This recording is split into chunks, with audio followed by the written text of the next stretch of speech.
My wife abandoned me and our kids with a note saying back in a few years. 6 years later, I'm remarried and she has no home here. All right, here's my story. I've been sitting on this for a while, but maybe putting it out there will help me make sense of it. My name's Jake M., and my ex-wife Lisa and I have known each other for 11 years. We met in high school. She was my first everything. We got married after graduation, thinking we'd figure out life together. Turns out Lisa had a very different idea of what figuring it out meant. At first, it was great. We had 2 amazing kids, a boy and a girl, and I thought we were solid. Sure, Lisa always had a taste for the finer things, but I chalked it up to her wanting the best for our family. That's what you do, right? You justify it because you love them. But somewhere along the way, it stopped being about us and started being about her. Then I noticed Lisa changing, bit by bit. She started hanging out with this new group of high-class moms from school. You know the type, always decked out in designer gear, talking about vacations in Bali or whatever. I figured, all right, cool, she's making friends. But then it started getting weird. Suddenly, she was talking about how we needed a nicer car, trendy outfits for the kids, and bags that cost more than our mortgage. At first, I thought maybe this was her way of showing love or trying to step up. But by the time the 5th Gucci bag landed in our closet, I was like, what the hell is going on? Is this a phase or some kind of shopping addiction? Things went downhill fast. Rent was late more than once, and I could see the credit card bills stacking up. Every time I tried to have a real talk about it, she'd hit me with, "You don't get it. I'm doing this for us," or "You don't understand what it takes to fit in as a mom these days." Like, what? Since when did being a mom mean living like a Kardashian? It wasn't just the spending, it was the attitude. She seemed more focused on keeping up with her new squad than keeping us afloat.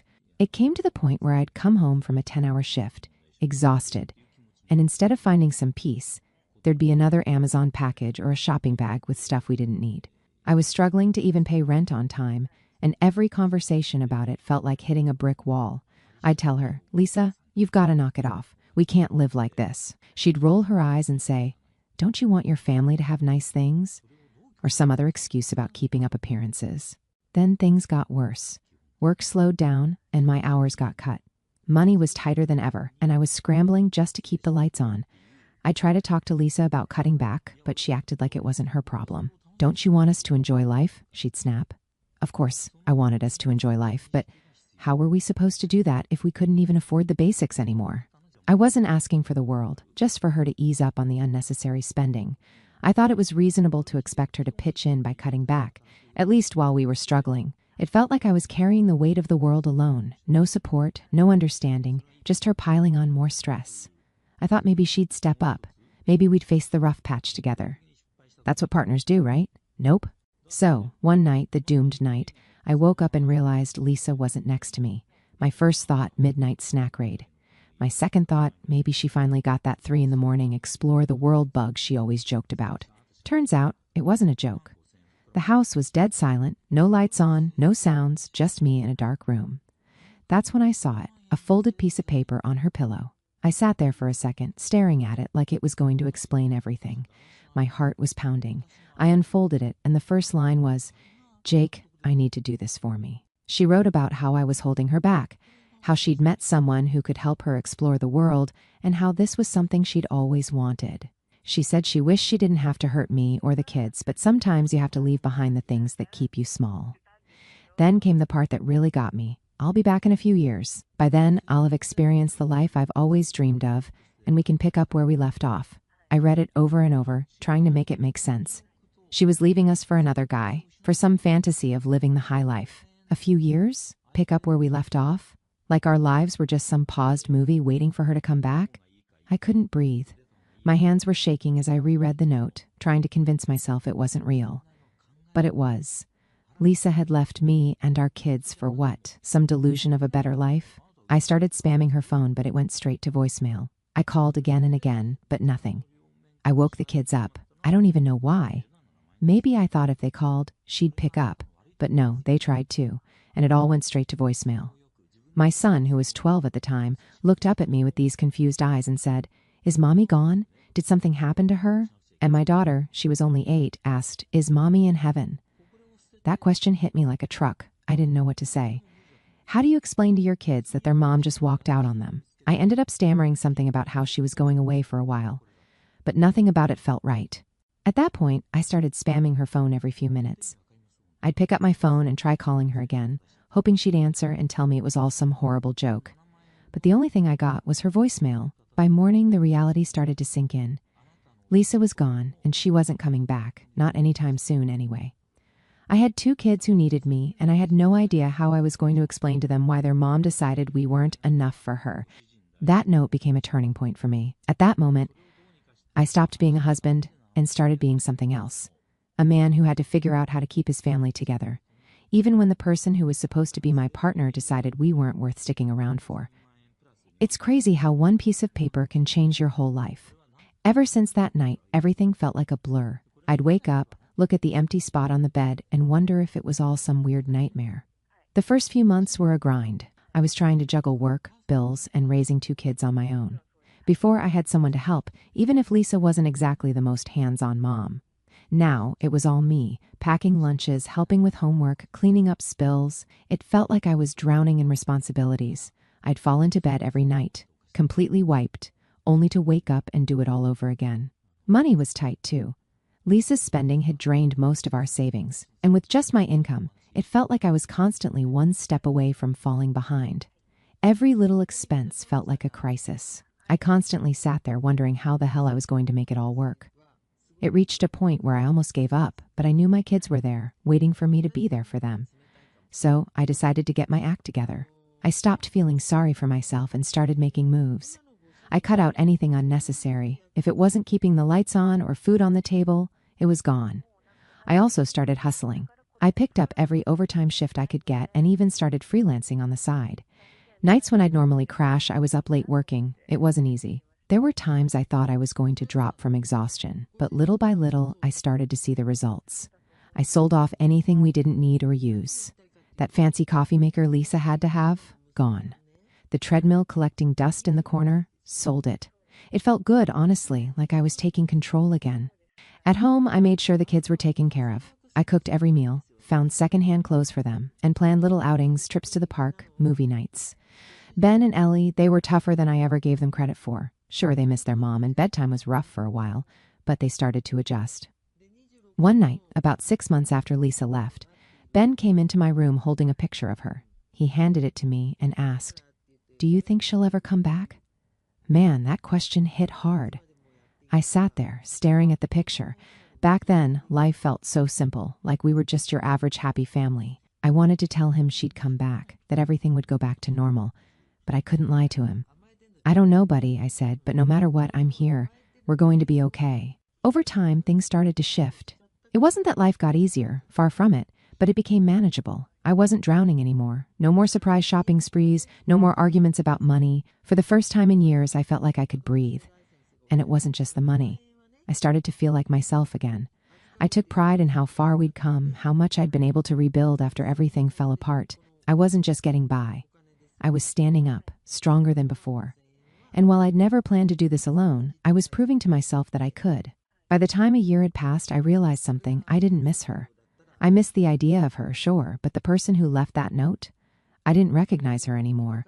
That's when I knew I couldn't keep dragging this around with me. When Lisa left, I thought, well, there's no handbook for this. Turns out the handbook is called a lawyer. I explained the situation and filed for divorce. That felt weirdly liberating, like unsubscribing from a newsletter you didn't even sign up for. Since Lisa was nowhere to be found, the process was quick and easy. It wasn't like I wanted things to reach that far, but it was the right thing to do. I sold the house, a place that had started to feel like a museum of bad memories, and moved us to a smaller place in a quieter town. Lisa had hated the idea of moving somewhere less flashy, but I didn't care anymore. I was done living for her. Our new home wasn't much, just a little 2-bedroom house on the edge of town, but it felt like a fresh start, and the kids adjusted faster than I expected. By the time 3 years had passed, Lisa was like a distant memory, at least for me. For Ben and Ellie, it took a little longer. There were still moments when they'd ask small questions about her, but they stopped expecting answers. It was like they understood, in their own way, that she wasn't coming back. Life had settled into something that felt normal, even if it wasn't the life I'd imagined. I had my routines down, and I started noticing something strange around that time. Freedom. Not the kind where you're running off to do whatever you want, but the quiet kind. Without Lisa constantly draining my bank account or filling the house with her demands, I had room to breathe. I wasn't living paycheck to paycheck anymore, and I could actually save a little. Without Lisa's constant chaos, I started realizing how much lighter life could be. I wasn't tiptoeing around her moods, dodging her spending sprees, or trying to keep up with her never-ending quest for more. Ben and Ellie seemed to notice it too. They started smiling more, laughing more. Watching them thrive reminded me that Lisa leaving wasn't the tragedy I'd once thought it was. It was the reset we didn't know we needed. In fact, I also changed. I wasn't the same guy I'd been when Lisa left. I was sharper, more confident, and focused. A year after the divorce, I started thinking about the future in a way I hadn't before. Not the what if Lisa comes back kind of future, but one where I wasn't looking over my shoulder for the next disaster. I wanted to give my kids a sense of stability, maybe even a family again. When it came to the dating scene, apps, swipes, profiles, it was easy to find women reaching out to me, starting conversations, trying to catch my attention. But I wasn't chasing anything. I wasn't looking for someone to complete me or fill a gap. I wanted a partner who could keep up with me, someone who matched my energy and understood my priorities. I wasn't looking for a quick fix or some grand romance. I wanted someone who fit into the life I'd built, someone who understood where I was coming from and wasn't trying to change me. Eventually, I reconnected with a woman from the bookstore. Her name was Emily, and she was everything Lisa wasn't: grounded, kind, and completely uninterested in flashy things. She didn't care about appearances or keeping up with anyone. She cared about books, her dog, and being herself. We started out as friends, talking about everything from parenting to our favorite books. I was cautious, I didn't want to rush into anything, but over time, something clicked. Emily became someone I looked forward to seeing, someone who made me feel like I could be myself without worrying about being judged. For Ben and Ellie, it was an adjustment. They were hesitant at first, but Emily never tried to force anything. She let them come to her in their own time, and eventually, they did. By the time we started officially dating, they adored her. I didn't rush into introducing her to the rest of my life. It wasn't about replacing Lisa or erasing the past. It was about building something new, something better. Looking back, that time in my life was a turning point. I went from just surviving to actually living. And while Emily played a part in that, it wasn't about her. It was about finally letting go of Lisa's shadow. The freedom I'd found wasn't just financial or emotional. It was the freedom to imagine a life where I wasn't defined by Lisa's choices, a life where I could make my own. Then, one afternoon, my phone rang, and I almost didn't pick up because I didn't recognize the number. But something made me grab it. When I saw the caller ID, I froze. It was Lisa. For a second, I just stared at the screen like it might explode. I hadn't heard from her in 6 years. Not a call, not a text, nothing. And now, out of nowhere, she was calling me. Part of me wanted to ignore it, but I still shared kids with her, so I answered. The moment I said hello, she launched into full panic mode. "Jake, what the hell is going on? Who are these people in our house?" she yelled.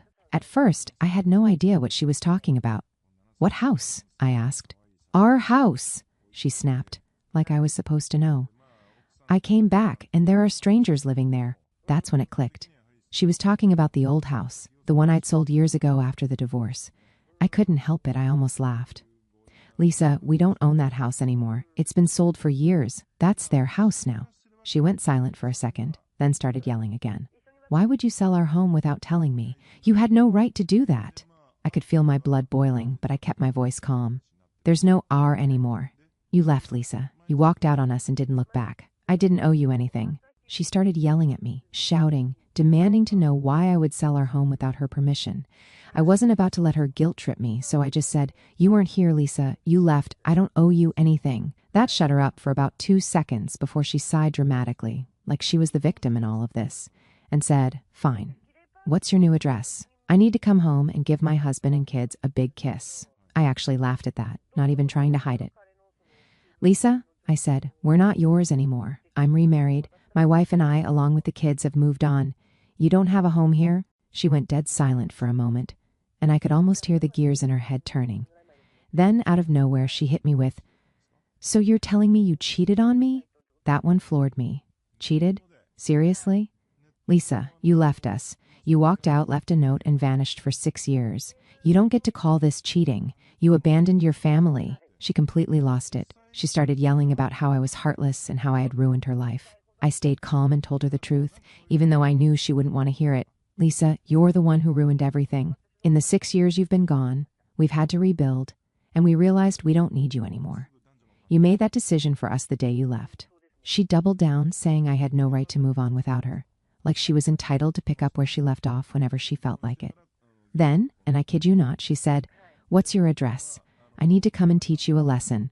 I couldn't help it. I let out a dry laugh. "Teach me a lesson, Lisa?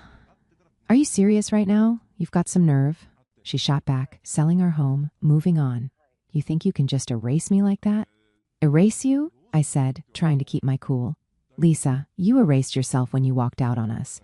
You think you can just show up after 6 years and start calling the shots again?" "I'm your wife," she practically shouted. "Were," I corrected. I admit I was playing on her nerves, but I enjoyed it. "You were my wife. That ended the day you left. Now, I have a new wife, and the kids and I have moved on. You don't get to come back here acting like this," she scoffed. "Oh, so you think this is all just fine? That I'm going to sit back while you ruin everything? Give me your address, or are you too much of a coward?" I finally said, "Lisa, I'm not giving you my address. This isn't your home anymore. We don't owe you anything." She hissed, "You'll regret this. I'll make sure of it," and then she hung up. Just like that, she thought she had the last word, but honestly, I was just relieved the call was over. I just stood there for a moment, staring at the phone like, what was she even thinking? It's been 6 years. She walked out on us, and now she thinks she can just come back in and act like nothing's changed. Unbelievable. I called Ben and Ellie into the living room and sat them down. I told them their mom had called and asked if they wanted to have a relationship with her. I wanted to give them the choice. It wasn't my place to make that decision for them. Their reaction was immediate. Ben shook his head and said, "No way. She left us, Dad. Why would I want to talk to her now?" Ellie just looked at me and said, "Do we have to?" I told them they didn't have to do anything they didn't want to. I could see the relief on their faces, and it hit me how much Lisa's absence had shaped them. She wasn't the mom they remembered anymore. She was just a stranger. Well, Lisa wasn't one to let things go. A few days later, I got a call from one of her relatives, her cousin, I think. They told me Lisa was furious and planning to come back to town. I didn't know what her endgame was, but it didn't matter. She wasn't walking back into our lives like nothing had happened. The thing is, Lisa had this way of twisting reality to suit her narrative. She didn't see herself as the person who abandoned her family. In her mind, she was the victim, the one who'd been wronged. But that wasn't my problem anymore. I had a new life, one I wasn't willing to compromise for her drama. Now, with Lisa in the picture again, everything turned into chaos, as if 6 years of silence wasn't enough drama. After our phone call, I thought maybe she'd realize she wasn't welcome and leave us alone. But no, Lisa doubled down. She started calling and texting nonstop, leaving these rambling voicemails about how I'd betrayed her and how she deserved to be part of our lives again. At first, I ignored her, but then things escalated. She even called once while I was at work. I picked up because I was tired of the constant interruptions. "You think you can just replace me?" she snapped the second I answered. "Lisa, what do you want?" I asked, trying to keep my cool. "What do I want? I want my family back," she shouted. "You had no right to move on without me. We were supposed to pick up where we left off." I couldn't believe what I was hearing. "Pick up where we left off?" I yelled.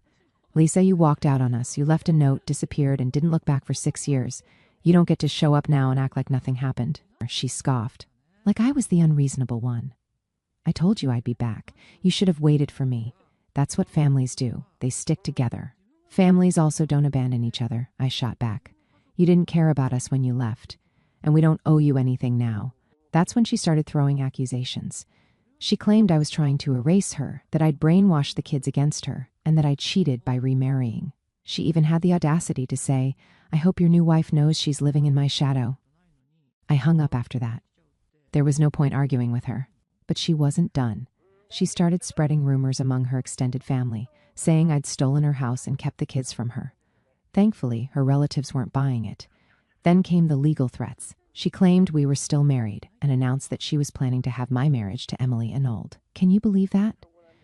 She acted like she could throw the reverse Uno card on my life because it didn't fit her narrative. Apparently, she thought the divorce didn't count because she hadn't been there to contest it. I couldn't help but laugh when I heard that one, like she could just skip out for 6 years, then pop back in and declare the whole thing null and void. She was acting like the world had been on pause while she was gone, as if everything would be exactly how she left it, just waiting for her to pick back up whenever she felt like it.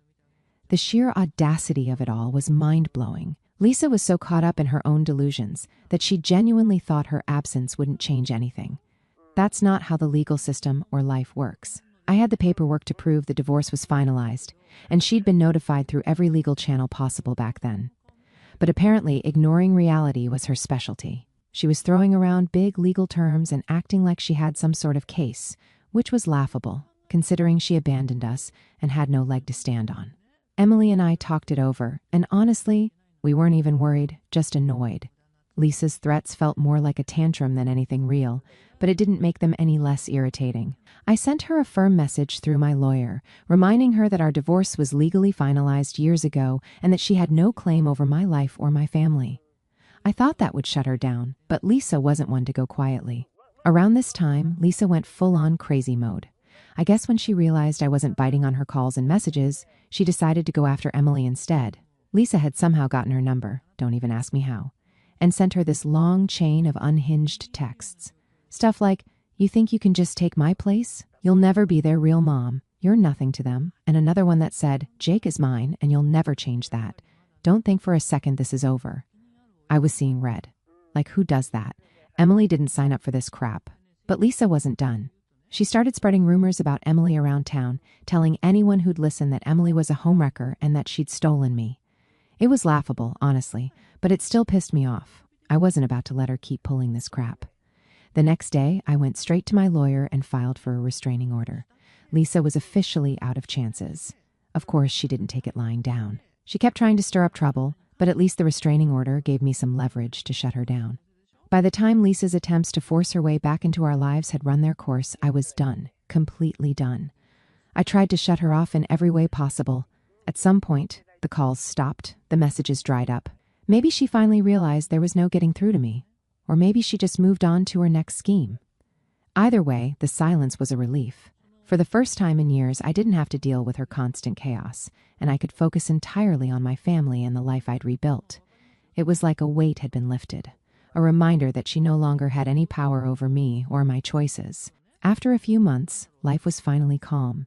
I was thriving at work, the kids were doing great, and Emily and I had built a life I was proud of. It was during a work dinner, one of those formal networking events where you shake hands, make small talk, and hope the food is at least edible. I'd been invited as a guest of honor for some project I'd led, and everything was going smoothly until she showed up. Lisa. At first, I thought my eyes were playing tricks on me. She was there, dressed to the nines, hanging off the arm of my boss. My heart dropped. Of all the places she could have appeared, why here? I wasn't sure if she'd seen me yet, so I kept my cool, staying polite and professional.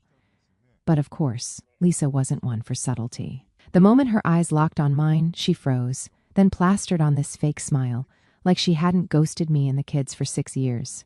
She walked over, dragging my boss with her, and started laying it on thick. "Jake, wow, I had no idea you'd be here." Her voice dripped with fake enthusiasm. I didn't say a word, just nodded politely and turned back to my conversation. She didn't like that. "Aren't you going to introduce me?" she asked loudly, trying to pull attention. I still didn't bite. Instead, I excused myself, grabbed my jacket, and made my way toward the exit. That's when it happened. Lisa lost it. "Really? You're just going to walk away?" she yelled, loud enough for half the room to turn and stare. "You think you can just erase me from your life, Jake? I am your life." Her outburst was so loud it stopped me in my tracks. For a moment, I considered responding, putting her in her place right there in front of everyone. But then I looked around, my boss, my colleagues, strangers, and realized it wasn't worth it. Instead, I turned to her and said calmly, "Lisa, this isn't the time or place. You need to leave." She started ranting about how I'd ruined her life, how I'd stolen her family, and how she deserved better than this. It was embarrassing, honestly. I could feel everyone's eyes on us, but I refused to stoop to her level. I just shook my head, turned back around, and walked out of the room. That night, as I sat at home with Emily and the kids, I realized how far I'd come. Lisa's outburst didn't faze me, it was just noise. The life I had now, the family I'd rebuilt, was all that mattered. Emily asked me what had happened at the dinner, and when I told her, she just laughed and said, "Sounds like she hasn't changed a bit." "Nope," I said, smiling, "but I have. Because that's the truth. I'm not the guy Lisa left behind all those years ago. I've grown. I've built something real, something solid. And the best part? I've got the kind of family Lisa could never understand. A genuine one." Lisa's return might have been chaotic, but it reminded me of something important. I'm done with the past. My focus is on the people who truly matter, the ones who've stood by me through everything. And let me tell you, life's never been better. Thanks for sticking with me, guys. This journey's been a wild one, but I'm proud of where we've landed. Here's to new beginnings.